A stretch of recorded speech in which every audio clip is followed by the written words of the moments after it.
This is the biggest change in the finals melee weapon history, with damage buffs, the new stamina and precision systems, and completely changed abilities for Riot Shield, dual blades, and some other weapons. Season 11 could very well be getting a new meta. Will this rework actually change the ranked meta, or will guns still just dominate?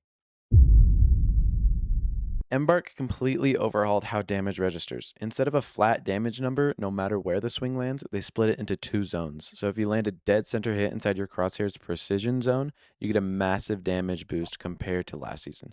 But if your swing catches an enemy on the edge, it's called a glancing blow that actually deals less damage than it used to. So aim matters now for melee weapons, and I personally think this is exactly what this game needed. There's been too many times where I've been fighting and enemies don't really have to think about where their hits are landing. They just get in front of you and spam left click. And now all melee weapons can lunge actually. So it says here, first we've done a full balance pass on all the weapons, increasing damage, modifying swing speeds, and adjusting ranges. This has increased the potential power of the majority of melee weapons.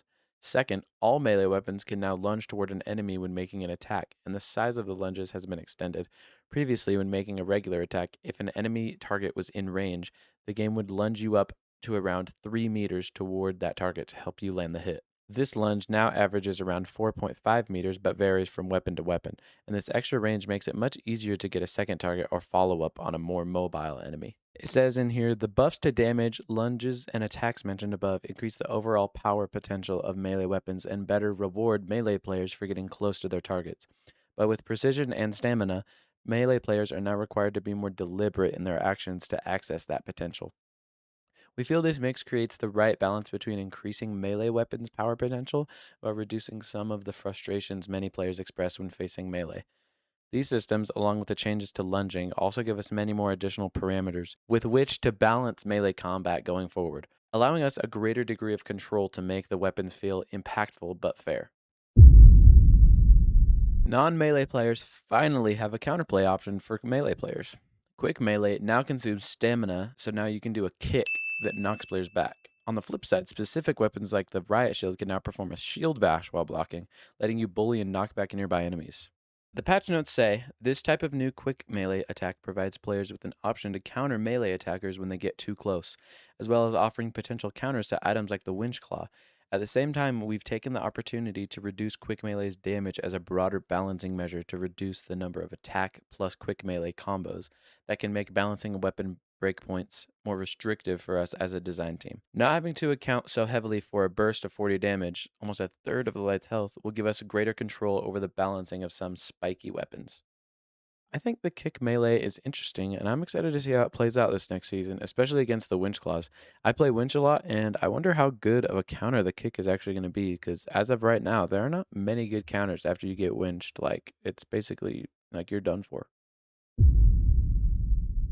The Riot Shield, Dual Blades, Spear, and Sword are all getting new animations and abilities.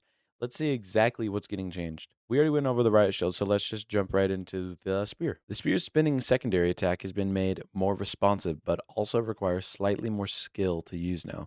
When the attack is triggered, it will consume stamina and perform a single spin attack, making the attacker faster and committing the player to spinning for less time. If during that first spin the player hits an enemy, then their stamina will immediately refill, and either holding down the attack button or hitting a second time will now allow a second spin to immediately trigger, consuming stamina again. This loop of spin, hit, regain stamina, spin again can be performed up to 3 times if the player wants to, or at any point they can break out of the attack after the last spin concludes, making the weapon more responsive overall. The Dual Blade's third attack in its primary attack sequence has now been removed because we wanted to make the power of that attack more accessible and not have it always locked behind a long hit combo. Now, if a Dual Blades player presses the attack button while their blades are raised for blocking, they will lunge forwards a short distance and perform that cross attack, giving the player a bit more flexibility and choice in which attack they use and when. Melee is no longer just about closing the gap. You have to aim now to make playing melee even worth it. The players that can close that distance as well as tracking center mass to hit inside the precision zone will delete HP bars faster than ever. At the time of recording this section, Season 11 has been out for 4 days, and I've noticed winch is a lot less powerful. The kick fundamentally changes the light and medium versus heavy matchup. If a heavy pulls you in with winch claw, you're going to have the time now to kick heavies away and save yourself. But that begs the question, will melee be meta now? The answer is probably no. Guns will always offer the safety of range. That being said though, melee is no longer a gimmick or a niche counterpick. Embark is trying to raise melee weapons so they can become a legit style of play in pro games. We'll just have to see how the rest of this season plays out to truly know if melee is going to be meta. But for now, remember these 3 things. 1. Melee users are more powerful than ever. Keep that in mind when playing against it. 2. Coordinate your team around a specific melee user if they're giving you trouble. A trio of sledgehammer heavies like I had one game, they need to be attacked in a different way as opposed to a standard team. Number 3, if you're a winch player like me, you need to be incredibly careful about who you pull. Quick melee can easily shove you back, which completely wastes the hook and leaves you vulnerable during the animation.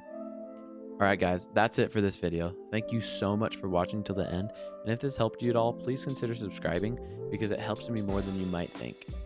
And if you don't know what to watch, you can hop on my Twitch or YouTube stream. It's always pretty fun.